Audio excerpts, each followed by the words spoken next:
नमस्कार. महाराष्ट्र योजना कॉर्नरमध्ये आपल्या सर्वांचे स्वागत आहे.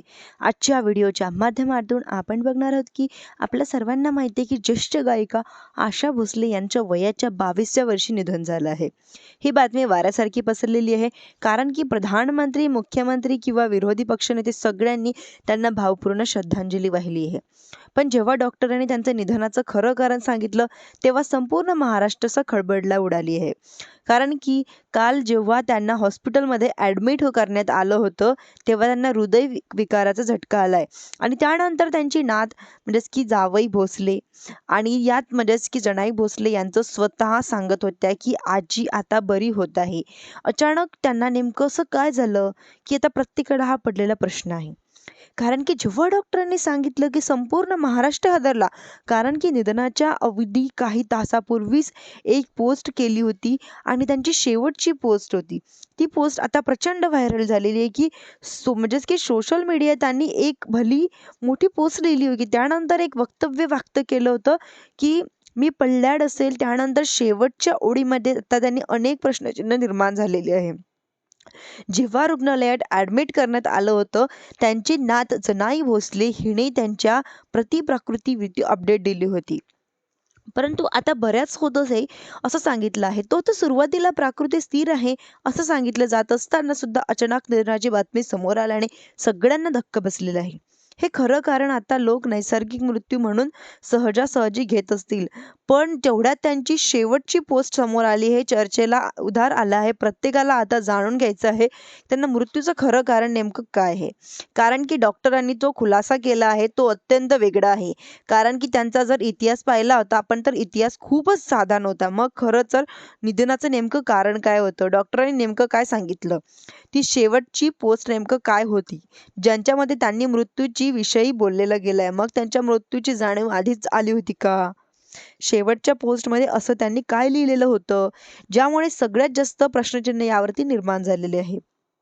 म्हणजेच की सूर्य मावळला असेल किंवा मागे सुटलेली कोडी किंवा सोडून अजून ज्येष्ठ पार्श्वगायिका आशा भोसले यांनी आज वयाच्या 92व्या वर्षी अखेरचा श्वास घेतलेला आहे. आणि म्हणजेच की वणव्यासारखी बातमी पसरलेली आहे. पंतप्रधान नरेंद्र मोदी, मुख्यमंत्री, उपमुख्यमंत्री सगळ्यांनी ट्विटर श्रद्धांजली वाहिलेली आहे व ब्रीच कँडी रुग्णालयासमोर जनसागर लोटल्यापासून त्यांना मृत्यूच्या बातमीची टिक्क दुखलं झालेलं आहे.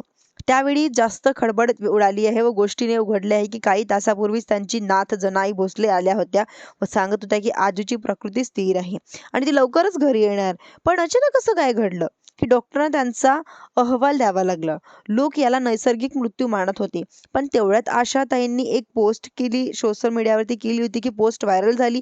त्यांनी इंटरनेटवर असं काही लिहिलं होतं, त्यांना मृत्यूच्या आधीच अंदाज आला होता की त्या वक्तव्यामध्ये सांगितलं होतं की पोस्टमधल्या ओळीमागचं गुड त्यांना मृत्यूचा आभास झाला होता की काहीतरी वेगळं षडयंत्र सगळं सविस्तर आपण जाणून घेतोय.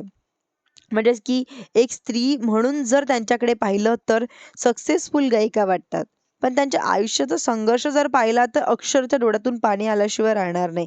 कारण की हा जो इतिहास आहे तो सुरू करण्याआधीच आपल्याला त्या रात्रीचं सत्य पाहावं लागेल.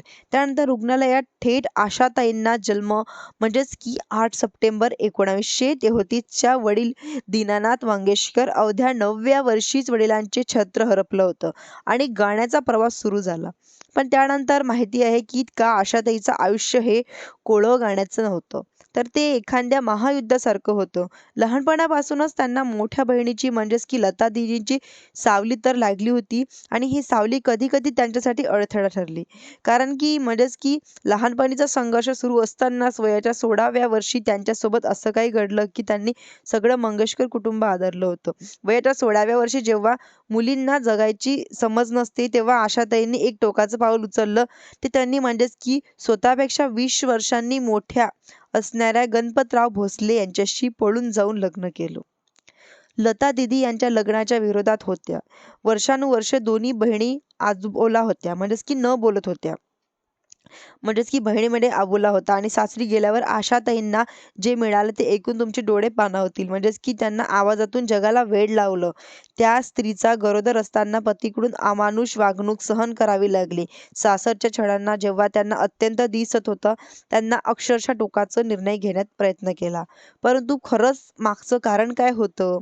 की इतिहास आपण पाहतो आहे, की इतिहासात जाऊ शकतो, की या हॉस्पिटलमध्ये ॲडमिट केल्यानंतर त्यांची जी शेवटची पोस्ट व्हायरल झाली, त्यांनी डॉक्टरांनी जे निधनाचं कारण सांगितलं त्याने संपूर्ण महाराष्ट्राला धक्का बसलेला आहे.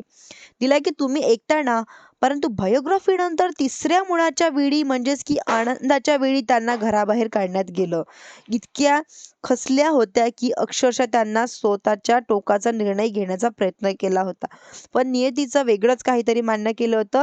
म्हणजेच की वाचल्या, माहेरी परतल्या, पुन्हा शून्यातून विश्व निर्माण केलं. पण त्यांनी जी निधनाने किंवा म्हणजेच की किंवा मृत्यूने ज्यांची पाठ सोडली नव्हती, अशा येऊन पुढच्या आजच्या घटनेवर काल म्हणजेच की संध्याकाळी त्यांच्या छातीत संसर्गामुळे आणि हृदयविकाराच्या झटक्यामुळे त्यांना ब्रीच कँडी रुग्णालयात दाखल करण्यात आलं. परंतु संपूर्ण देश प्रार्थना करत होतं, की रात्री उशिरापर्यंत अपडेट येत होते, की प्रकृती स्थिर आहे आणि यात जनाई मीडियाला सांगितलं होतं, काळजी करण्याचं कारण नाही. पण मग रात्रीच्या म्हणजेच की वेळी त्या डॉक्टरांनी अचानक काहीतरी एक घोषित केलं, की कारणाने खळबळ उडाली. डॉक्टरांनी असं काही सांगितलं, की अशी काही ताई नव्हती. म्हणजे की ताईने केलेली ती शेवटची पोस्ट होती. ती व्हायरल झाली होती. धन्यवाद.